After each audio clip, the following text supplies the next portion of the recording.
And we love that our Virtual Voices brings together our Leadership Foundation alumni and the broader community to reflect in these important conversations.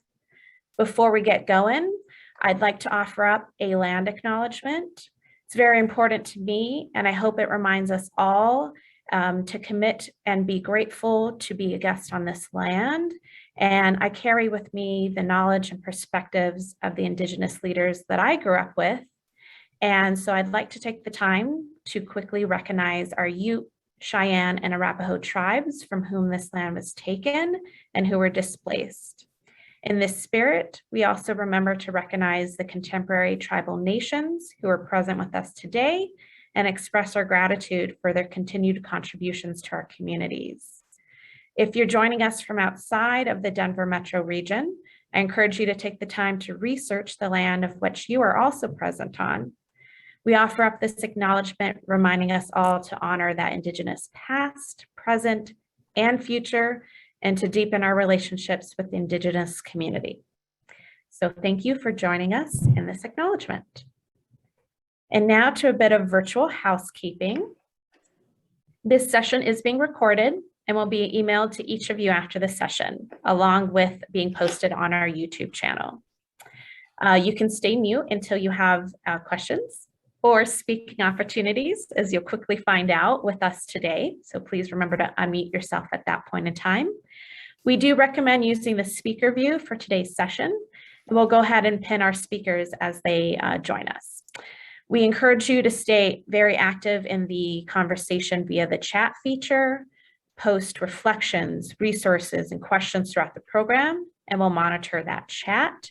We'll also queue them up for our speakers. If you'd like to use your live captions, that option is available, prompted below as well. And if you have any technical questions, you can message me or Satya Akia on our team. I'd also like to thank our sponsors, Molson Coors, Southwest, and TIAA, and for their partnership in this work. Of course, a huge thank you to our Virtual Voices 2022 Planning Committee. They've joined us again this year to bring powerful ideas and speakers to our community as food for thought and food for action. Thank you all. Quickly to our guiding principles. If this is your first time joining us, and a reminder to us all that we do offer up a couple of guiding principles as we engage in today. So one, assume and bring good intentions. The intent on doing good work and supporting one another and not assuming where one comes from, asking clarifying questions. Listening with curiosity for new understanding, really stretching yourself to listen and gain a new and a different understanding of that experience and perspective. Expect and accept a lack of closure, and acknowledging that conversations on race, equity, and inclusion don't necessarily wrap up in, a pretty bow. Make space for mistakes, acknowledge trauma, and take space, make space. Challenging yourself to engage in the conversation, lots of opportunity for that today, and make room for others to share their insight. Those are our guiding principles. Thank you so much. We are always learning and growing from those. So if you have any recommendations or clarifying questions, post them in the chat, email me. We'd love to engage in that. All right, I'm gonna bring us right into our introduction of our speakers today. And I'd like to first start off by introducing our two planning committee members who are leading us today. Monica Williams, the Chief Consulting Officer at the Equity Project and co-founder and president of TIDE, and Dr. Roberto Montoya, Chief Equity Education Officer at the Colorado Department of Higher Education. Dr. Montoya, Monica, thanks so much for joining us today. I'm going to leave it to you to kick us off. Let's get going. Great. Thank you so much, Jen. I appreciate that. It's an honor to be here. I want to also provide a little space for our other speaker, Dr. Kalonji Nzinga, to introduce himself really quickly before we jump in.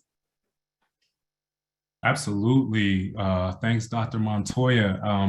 I'm really, really happy to be here. I want to, give a shout out to the Denver Metro Chamber Leadership Foundation and to Tide for having me here, and really everyone that's working behind the scenes to kind of make this happen. This emphasis on MLK is something that deeply resonated with me. So when I heard about it, I was totally excited about it. My name is Kalonji Nzinga. I'm an assistant professor in the School of Education at the University of Colorado Boulder. And so one of the things that I'm super interested in is youth voice. And so when I hear about, the working with leaders and that this is a space that cultivates leadership, that's something that definitely has been the sort of center of my scholarship, specifically around the idea of artivism, which using arts, using public speaking, using youth voice as a way to speak truth to power. And so I'm really happy to be here today and look forward to this conversation. Thank you so much, Dr. Nzinga. And again, my name is Roberto Montoya. I use he, him, él, ello pronouns, and I am honoring my ancestry from northern New Mexico and the Pascuayaqui people of the Southwest. And we are here to honor the legacy of the great Dr. Martin Luther King Jr. and talk about the importance of solidarity.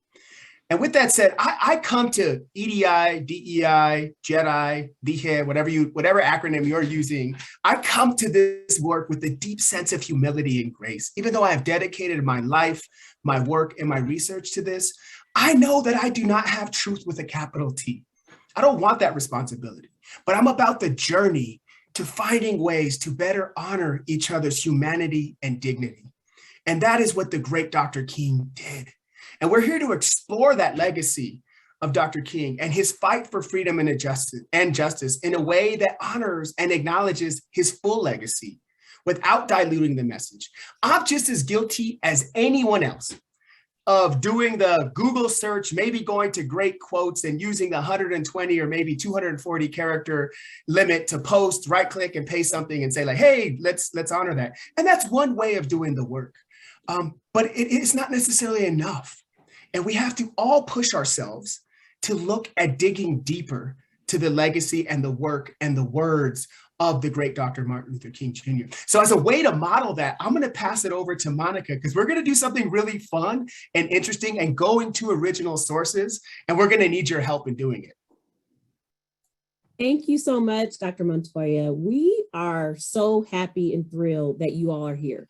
We've spent some time planning an activity that we think you will enjoy. But the thing about you enjoying it is you're going to have to participate. And so we are going to read together the great speech of Dr. Martin Luther King, the I Have a Dream speech. Now, this is the speech that you probably quoted a time or two, or you might taken it out in chunks, but I don't know how many of us have actually read it, listened to it in its entirety, frame by frame. I could be wrong. And so we wanted to offer an opportunity for us all to do that today. One of the things that's going to be important, though, again, is your participation. So I'm going to ask you to do the uncomfortable thing of taking yourself off, putting yourself on video. And I'm going to ask you to volunteer to read a frame in this great speech. And so if we can go, and the speech happened during the March on Washington, August 28th, 1963. And so if we could just go back in time, in that point of time, and think about some of the challenges that Dr. King was addressing, some of the challenges that he was hoping to alleviate, and also be thinking about where some of those same challenges still might exist today. Because that's really what is important to me as we think about the legacy of Dr. King, is how do we bring those messages and those tenets to life today? How do we not leave them in the past, but we bring them forward to the way that we live, the way that we breathe, the way that we interact with community and interact with each other and operate business? How are those tenets applicable for today? And so I see some people already ready to take themselves off or put themselves on video. So if Jenna, if you could advance to the next slide, I'll tell you how this was going to work. So basically, I want anyone who is willing to read a paragraph in this great I Have a Dream speech, if you would raise your hand using the reactions function in Zoom. So at the bottom bar, if you click on reactions, there's a raise hand function. So if you are okay with reading a slide, please hit the raise hand function right now. Okay, and then in chat, Jenna is going to be capturing your slide number and your name. So the slide number and the name, and thank you so much. We are getting volunteers. We were all wondering if we would get volunteers. And so the fact that we are makes me really happy. Because I was going to have to read it, Dr. Montoya and Dr. Kalanji. So thank you so much, Jenna. She's putting those in the chat. 2, 3, we've got it. And so once your name has been identified in the chat with your slot, can you just use that same function? It should say lower hand once you see your name in the chat. So we have slide 2. It's going to start with slide 3 probably. So Katie. I'm going to unmute myself then to just make that correction. Katie 3, Beverly 4, Caitlin 5, and Sam 6. And then I'll pick up from 7. Does that work? Yes. All right, let's do it. I was just going to move Katie to the 7th slide. That might make it easier since it's already there, but go ahead. Oops, sorry, give myself one moment. Appreciate you, Jenna. I know this is a lot, but I feel like when we read this together, you're gonna see the power in it. You're gonna see the power in it, and I then we're gonna have a conversation that Dr. Roberto will take us through. Okay. So remember to lower your hand once you've been identified in the chat, and then I should get in there too somewhere. And Monica, we'll probably just pick it up after the last person and go in the order that we said. Yeah, that sounds good to me. Okay, here we go.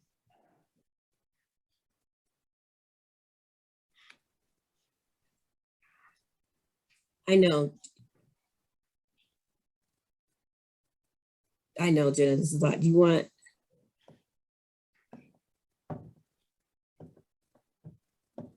Great. It might be easier to call out names past this point. Okay. Do you want to do that with each slide? Yep. So that way we don't take up too much of people's time. So keep your hand up then if this is. Yeah. So we'll go with Kelly up to number 10, and then I can call 11 through the remaining numbers. Oops, I just realized I started dipping into participants, so I may have just nominated some people. I hope you appreciate that. All right, let's go. All right, so let's get started. And so we're going to, our first reader is going to be Kate. Is it going to be Katie or is it going to be Beverly? It's Katie, right? Okay. Are we ready? Can you hear me? Yeah, we can hear you loud and clear. Thank you. Thank you so much. I'm happy to join with you today in what will go down in history as the greatest demonstration for freedom in the history of our nation. 5 score years ago, a great American, in whose symbolic shadow we stand today, signed the Emancipation Proclamation. This momentous degree came as a great beacon light of hope to millions of Negro slaves who have been seared in the flames of withering injustice. It came as a joyous daybreak to end the long night of their captivity. But 100 years later, the Negro still is not free. 100 years later, the life of the Negro is still sadly crippled by the manacles of segregation and the chains of discrimination.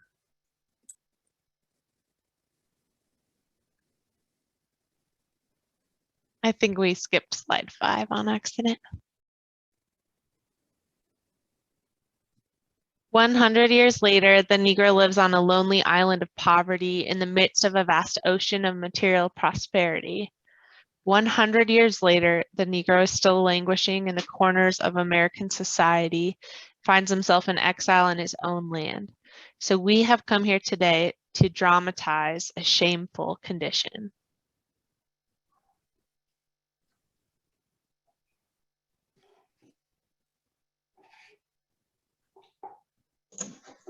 In a sense, we have come to our nation's capital to cash a check. Where the architects of our republic wrote the magnificent words of the Constitution and the Declaration of Independence, they were signing a promissory note to which every American was to fall heir. This note was a promise that all men, yes, Black men as well as white men, would be guaranteed the unalienable rights of life, liberty, and the pursuit of happiness. It is obvious today that America has defaulted on this promissory note insofar as her citizens of color are concerned. Instead of honoring this sacred obligation, America has given the Negro people a bad check, a check which has come back marked insufficient funds. But we refuse to believe that the Bank of Justice is bankrupt. We refuse to believe that there are insufficient funds in the great vaults of opportunity of this nation. So we have come to cash this check, a check that will give us upon demand the riches of freedom and the security of justice. We have also come to this hallowed spot to remind America of the fierce urgency of now. This is no time to engage in the luxury of cooling off or to take the tranquilizing drug of gradualism.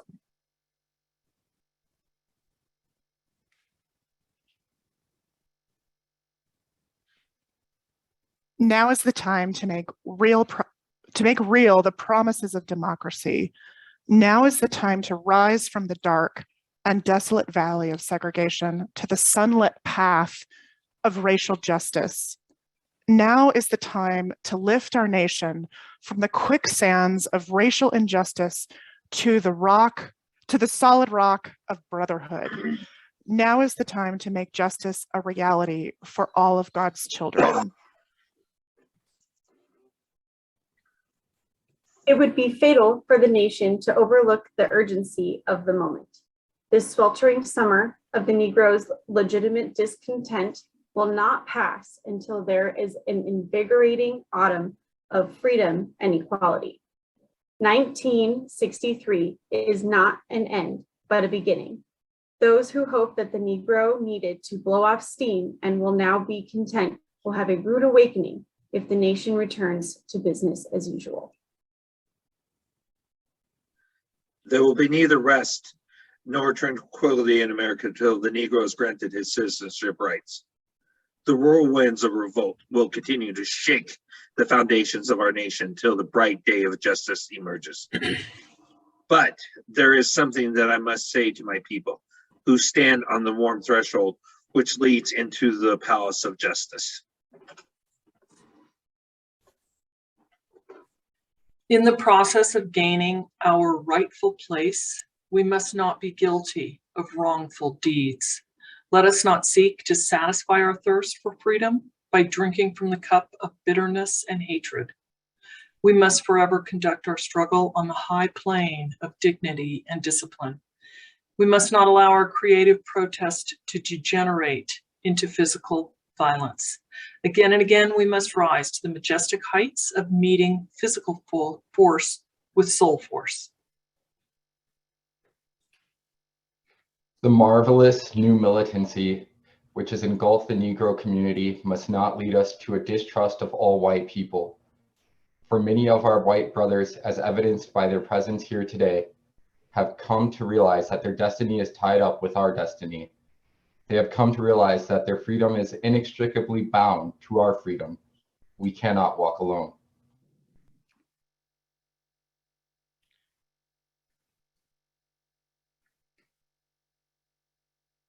As we walk, we must take the pledge that we can always march ahead. We cannot turn back. There are those who are asking the devotees of civil rights, when will you be satisfied? We can never be satisfied as long as the Negro is the victim of the unspeakable horrors of police brutality. We can never be satisfied, as long as our bodies, heavy with fatigue of travel, cannot gain lodging in the motels of the highways and hotels of the cities. We cannot be satisfied, as long as the Negro's basic mobility is far from a smaller ghetto to a larger one. We can never be satisfied as long as our children are stripped of their selfhood and robbed of their dignity by signs stating "for whites only." We cannot be satisfied as long as a Negro in Mississippi cannot vote and a Negro in New York believes he has nothing for which to vote. No, we are not satisfied, and we will not be satisfied until justice rolls down like waters and righteous like a mighty storm.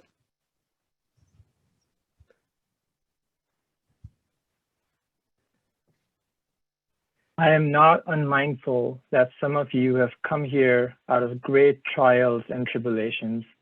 Some of you have come fresh from narrow jail cells.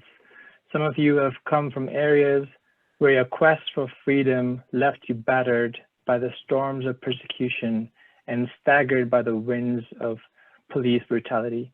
You have been the veterans of creative suffering. Continue to work with the faith that unearned suffering is redemptive. Go back to Mississippi, go back to Alabama, go back to South Carolina, go back to Georgia, go back to Louisiana, go back to the slums and ghettos of our northern cities, knowing that somehow this situation can and will be changed. Let us not wallow in the valley of despair.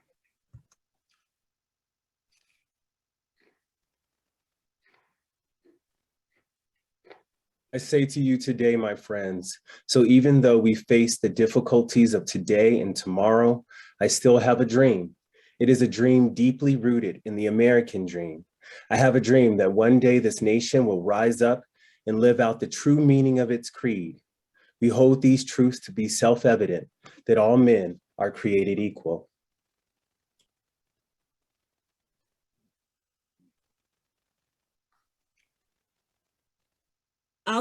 Go ahead, Jennifer, are you going?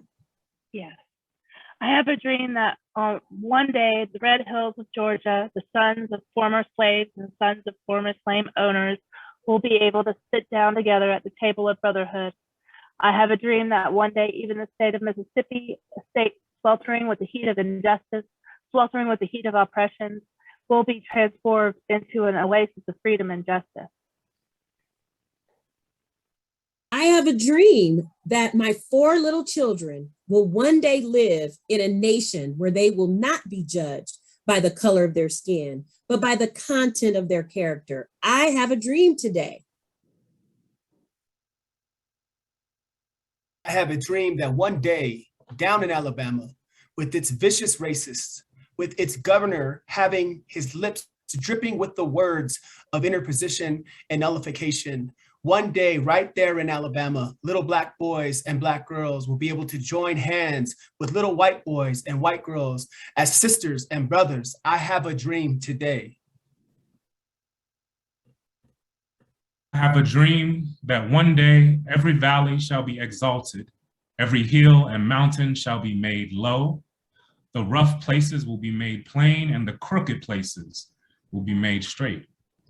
And the glory of the Lord shall be revealed, and all flesh shall see it together.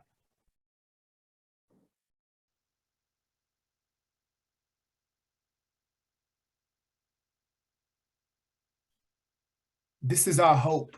This is the, oh, go ahead, Monica.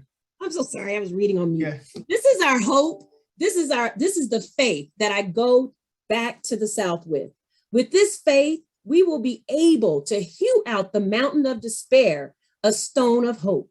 With this faith, we will be able to transform the jangling discords of our nation into a beautiful symphony of brotherhood. With this faith, we will be able to work together, to pray together, to struggle together, to go to jail together, to stand up for freedom together, knowing that we will be free one day.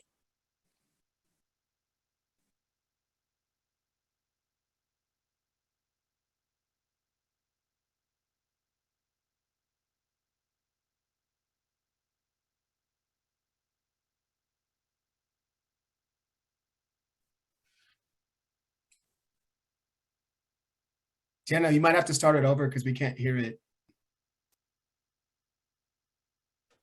Can you not hear any sound, or is it just slow? No sound. No sound. And it happened again.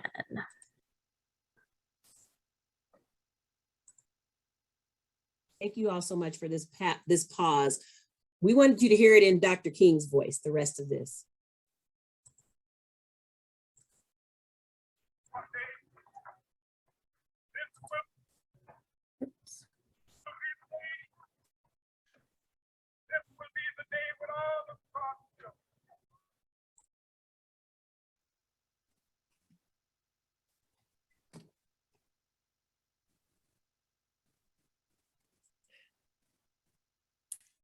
Okay. Unfortunately, we still can't hear it, but what we'll do is we'll share it with you as, you know, a way and maybe as a call to look up the speech. As you know, today we had an opportunity to read it in its entirety. And many of us, you know, even including myself, as this was being read, you know, recognize some of the more common excerpts that have been used from this speech. But for me, and I'm not sure, I would imagine for many of you, there are parts of that speech that are not used, that are less common, that are less amplified because of the nature in which they are looking to, you know, make us better. And so what I'd like to do is actually start our discussion part of this, of our time today. And I really want to just open it up to both Monica and Dr. Nzinga. For you all, and I'll start with you, Monica, what does the legacy of Dr. Martin Luther King Jr. mean to you, especially after having just listened to that powerful reading of the speech?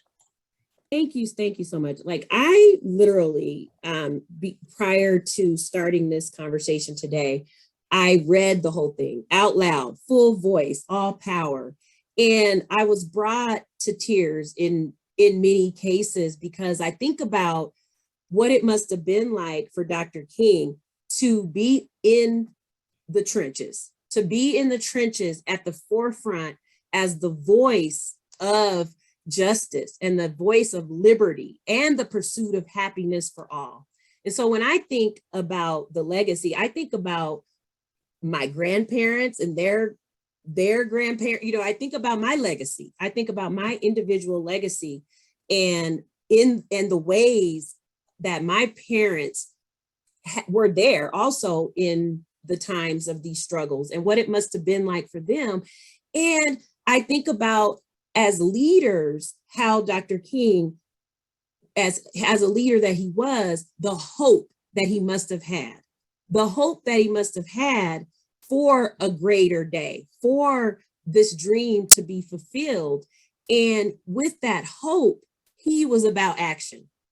And that's the legacy. With this hope, it wasn't just about, you know, we want to hope and pray that things come and things change. But he was on the front line in the trenches of action, and the action that was required.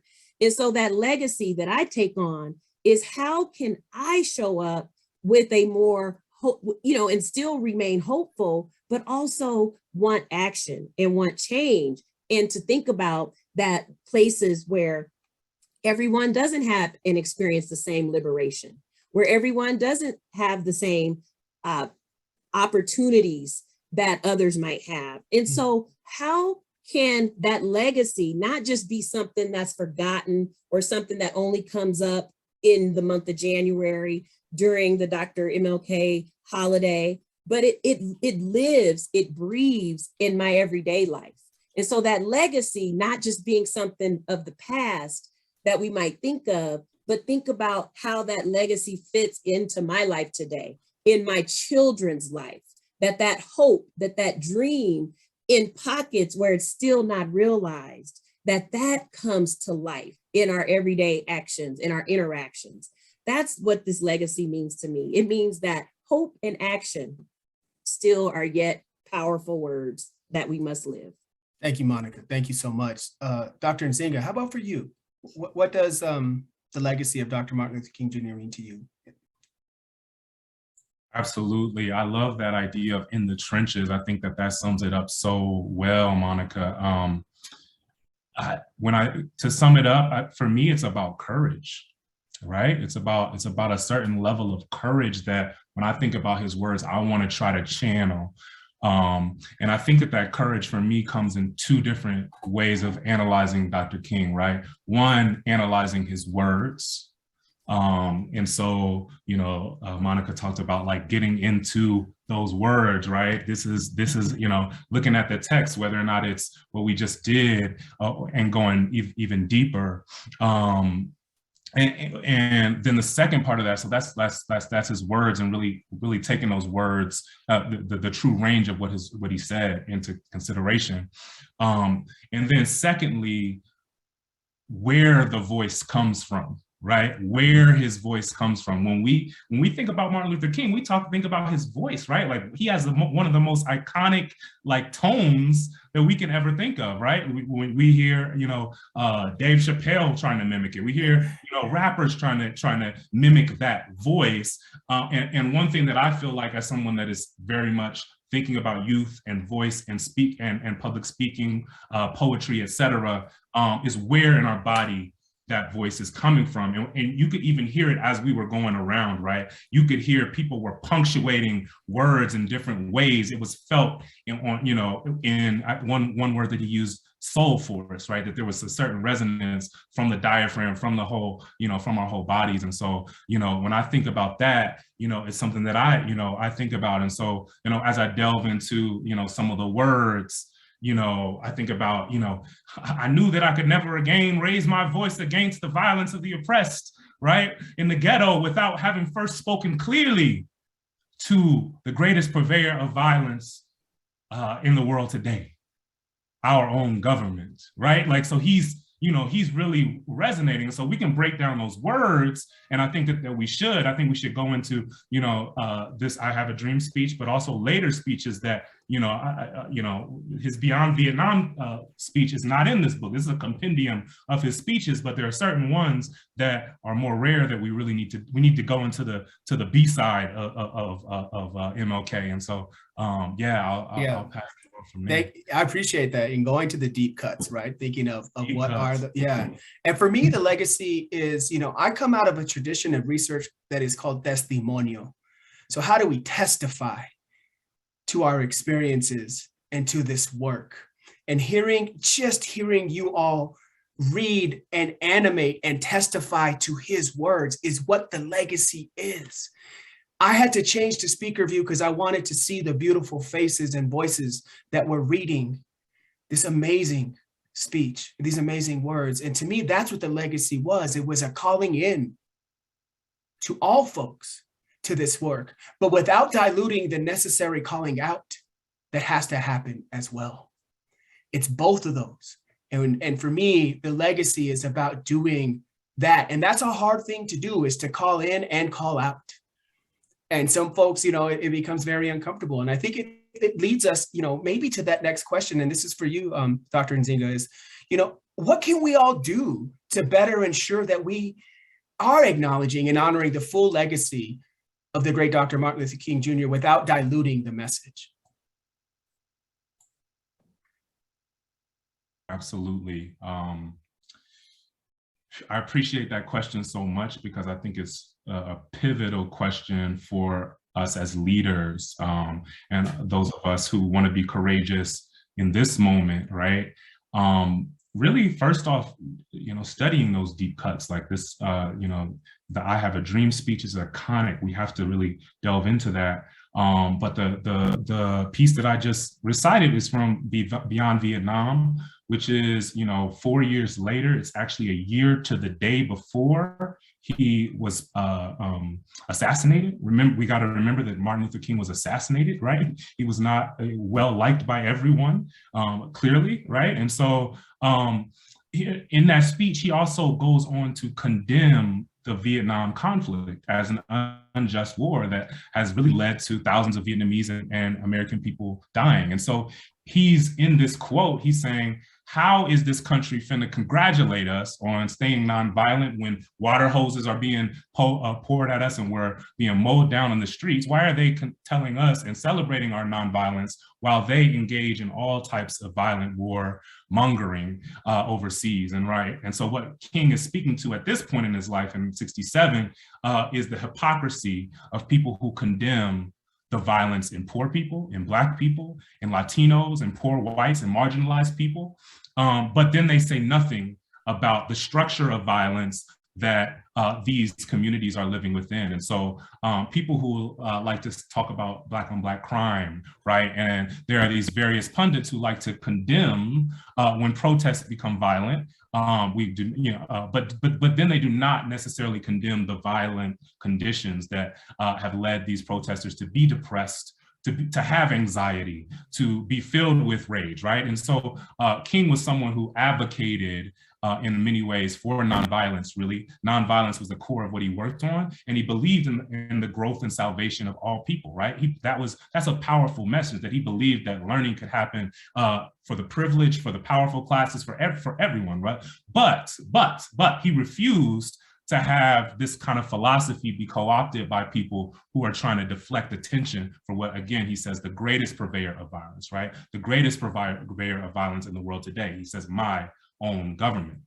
So when pundits are, during his day, we're trying to refer to these protesters that were protesting then as rioters, as violent thugs, King actually spoke to that. The words that he used was that riots are the language of the unheard. He was not supporting those riots, but he was trying to explain them, right? He was a social scientist as well, right? And so King speaks directly to people who like to use his philosophy of nonviolence to engage in what a lot of people, young people are calling toxic positivity, right? Which is often about policing the emotions and the tactics of oppressed people. So it's like, why are you so angry? Dr. King would have wanted you to, smile at your oppressor, or Dr. King would have wanted you to, forgive, etc. And so we must go to Dr. King's words first, right? To understand whose violence he thought needed to be challenged first and foremost as an intervention in the violent culture that we're all in some ways really wrapped up into, right? And so King's perspective is that we need to check our violence, but who's the greatest purveyor of violence? And I want to say a couple things that kind of speak to, turn directly into the political moment that I think King would still be scared about. He would be terrified and disgusted about, right, in this particular moment. And so one is something that he spoke about during his time, the military-industrial complex, right?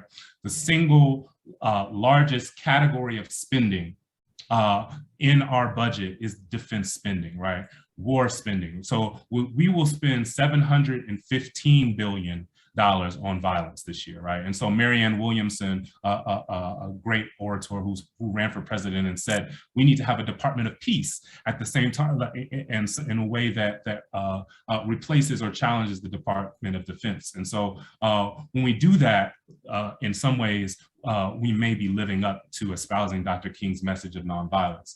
And then I'll speak to one other particular moment in political aspect of the day, which is the violence of the incarceration of young people, of people of all types. We have the highest incarceration rate in the world, right? There's no country that incarcerates a larger percentage of its population than the United States, exceeding 2 million incarcerated human beings countrywide. And we have done this primarily by locking up Black and brown communities, right? So we think about Black and brown, Black folk are 12% of the US population, but we are 33%, a third of the prison population. So over incarceration, over policing, all of these aspects is a violent solution to what are social ills that are in our country. And I believe that Dr. King would have been very vocal today about these particular issues.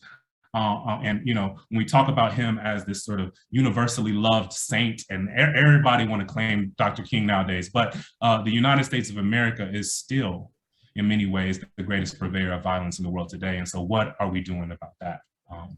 Thank you for sharing that, about how we acknowledge the legacy without diluting, and some of it is sobering to engage with. And that is, though, where most growth happens. It's not in stasis. It's when we challenge and begin to expand our ways of understanding, even our ways of understanding icons that we know.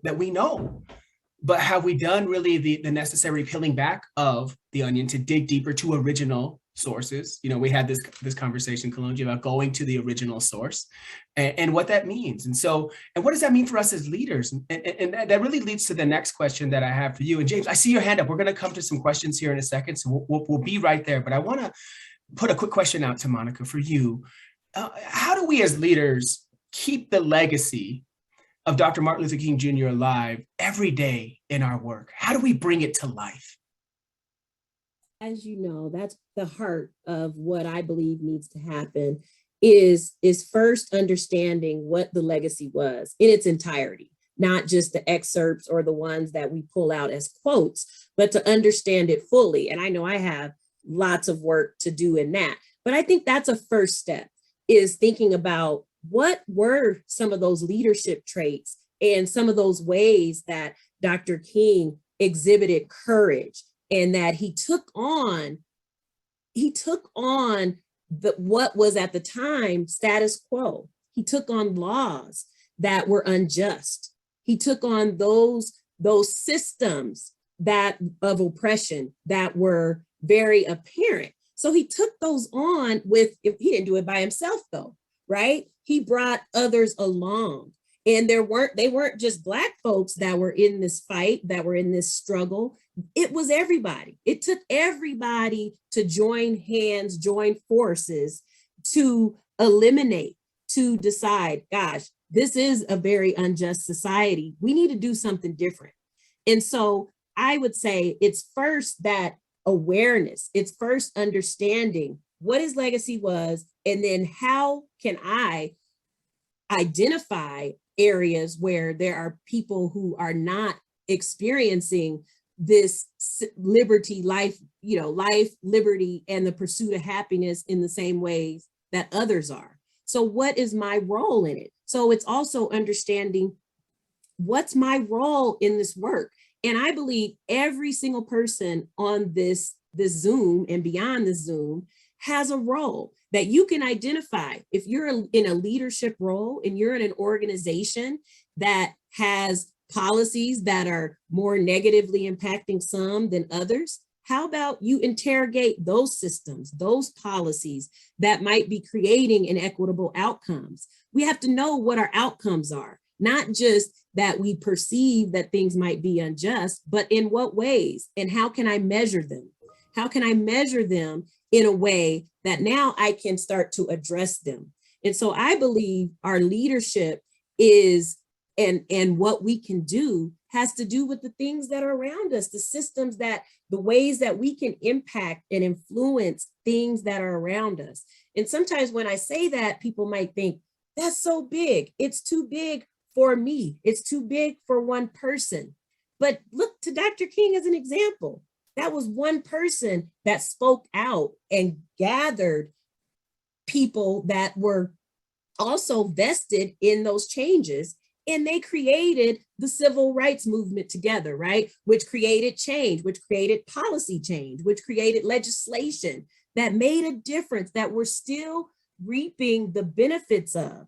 But I would beg to argue that there's still more to do. There's still more that needs to happen. So I hope that answered your question. No, I kind of get going. Again, as I let in, I don't pretend to have truths, and these are ways of us experiencing and interacting with a legacy. And that's what's important, experience and interacting with it. I would have loved to open it. James, I saw your hand come up, and I want to honor, because some of us, we have this visceral kind of like, we need to say something. I want to open it up to you and any comment or question that you have.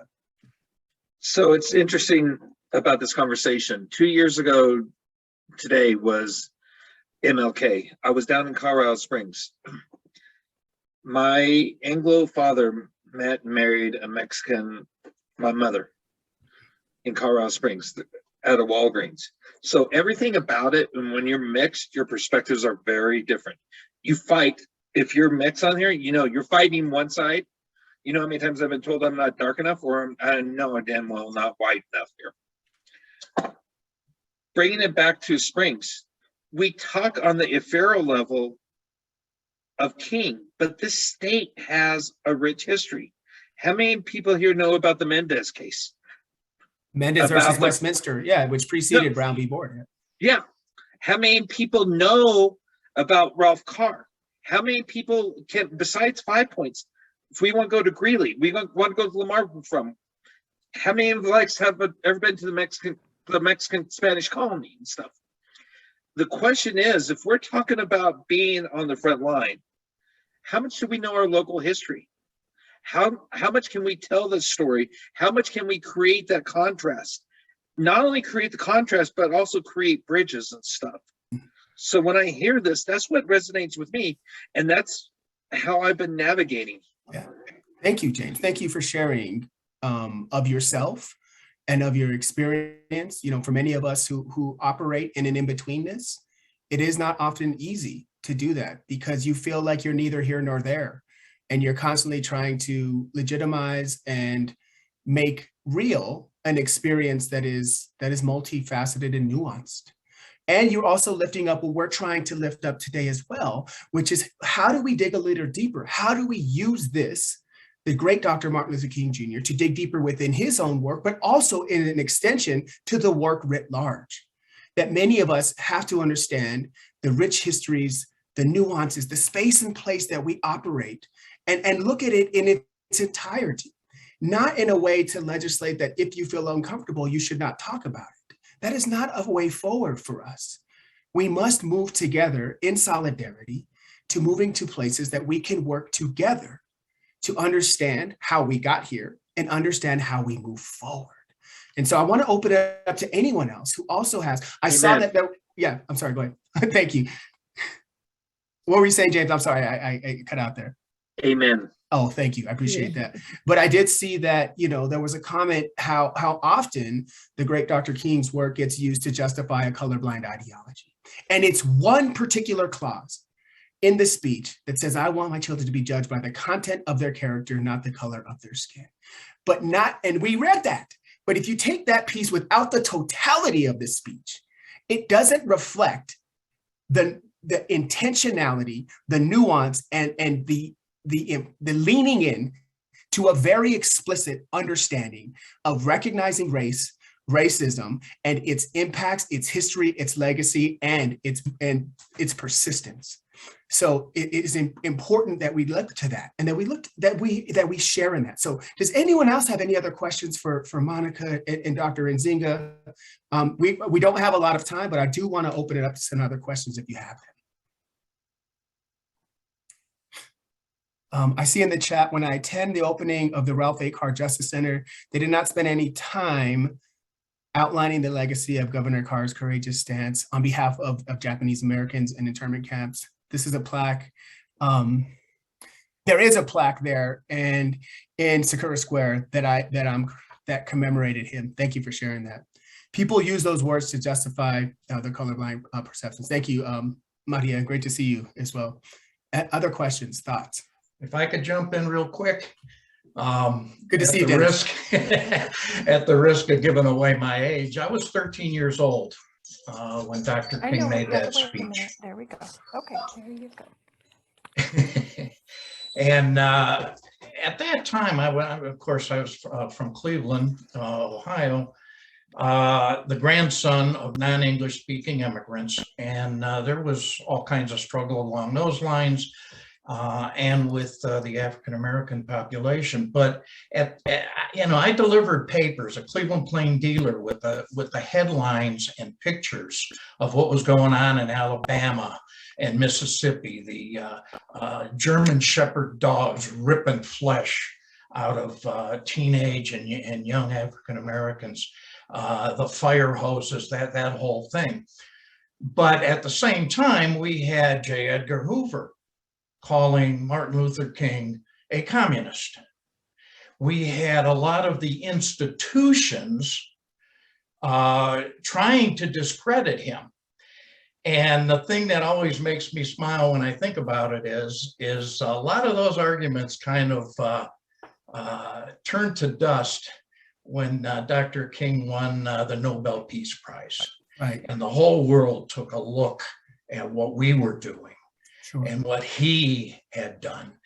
And just one other comment is I had the opportunity to actually go stand on that step where he gave that speech a few years back and look out over the mass that he looked at. But the fear that was going through the white communities at that time was his ability to mobilize huge crowds. Sure. And that scared the bejesus out of a lot of white people. But you know, again, the power that he had was just amazing. And like I say, even though I'm a white boy, he was one of my heroes. And my grandfather was a union organizer, so I come by it honest. Right. Thank you, Dennis. I appreciate you sharing that. And you know, for many of us, we all, you know, we are in history. And, you know, we mentioned, you know, military. I was born on a military base in Fort Riley, Kansas. My father served 2 tours in Vietnam. And it was at a deep cost to our family. So these are real things, right, that we are in. And for us, but, you know, part of what we're trying to do as well is how do we take these words and you know, and when, as we were talking about, Monica, and I want to open it up really quick to you, Monica and Kalonji, really quick for some last words is, you know, as we, you know, how do we continue this? How do we continue to not just on a day, not just within a week, continue to lift up this work? Monica, you lifted a little bit of that, but what advice would you give to folks before we wrap up today in terms of doing this work? I believe my advice has to do with, you have to care about this. Like, you have to actually want to see change happen. And that's a starting place, that you really have to care about this, because for so long, we've been fighting for some of the same rights that we're still fighting today for some time. And that's rights for everyone, rights that should have been not, you know, like they should have came with being a human, being alive. But those rights weren't afforded to everyone. And so I believe that you have to care and you have to want to see change happen and evaluate what's your role in it. If you can understand what's your role, in what ways are you contributing to oppressive systems? In what ways are you a benefactor of oppressive systems? In what way can you start to disrupt oppressive systems, dismantle them? What's your role in it? Like, if you can identify what's your role, then I believe you can find the action that is needed. And that comes with self-identification, self-reflection. I wish there was a checklist that I could say, do 1, 2, 3, 4, 5, and you'll be where you need to be. It doesn't quite work like that. It takes that self-reflection, self-identification, and making the steps, the proper steps to raise your voice to make changes happen. I know that seems up here like it's general, but care about it and then take the steps necessary. Thank you, Monica. And Dr. Nzinga, really quick, what would you say, you know, just to wrap up in advice? Absolutely. Just really quickly, just thank y'all, because I think that what he would want is actually this right here. I think he would want what he called the beloved community, right? And the beloved community for him was a place that people could come and speak and learn together and fight together. And so that beloved community mixed with what I would say is action, which I think Monica is really speaking to a lot, is that action would be the sort of second step, is what can our beloved community do to intervene? We think about Martin Luther King as someone that was involved in the Montgomery bus boycott, right? There was a sacrifice that was that was paid, that we may not be able to get on the bus, right, for a little while in order to move things forward. And so that would be my things. But thank you all so much for having me. Thank you for being here. And Jenna, if you'd bring up, I'm gonna, I saw some comments in the chat, and I'm actually gonna wrap us up with sharing a telegram that the great Dr. Martin Luther King Jr. sent to Cesar Chavez. And as folks are lifting up in the chat, is that the great Dr. Martin Luther King Jr. was also committed to other folks. And this is, for example, a letter that he wrote to Cesar Chavez, but he was committed to many, many groups who were experiencing oppression.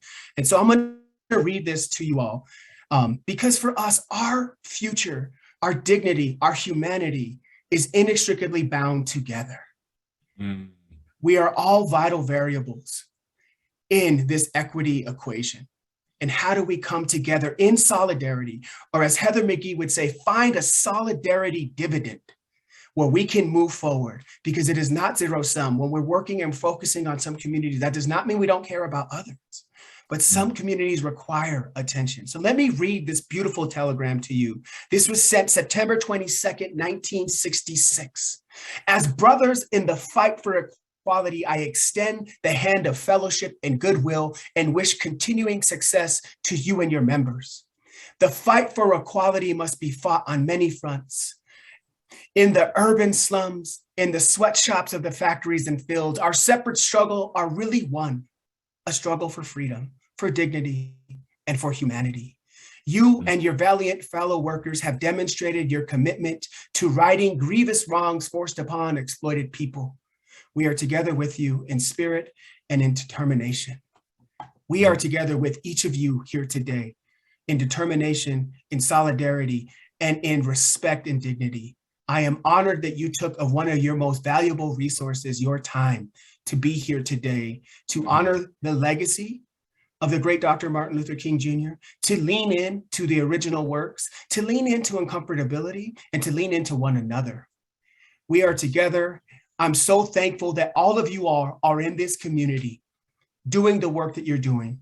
Each of us want to respect that, and hopefully that we can connect our collective resources and our collective work into symbiosis so that we can support one another. Thank you from the bottom of my heart. Thank you to Tide, to the Denver Leadership, everyone for doing this work. So thank you so much.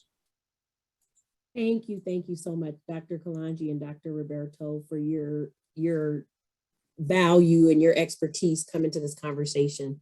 I just want to say thank you to everybody for showing up, for being here.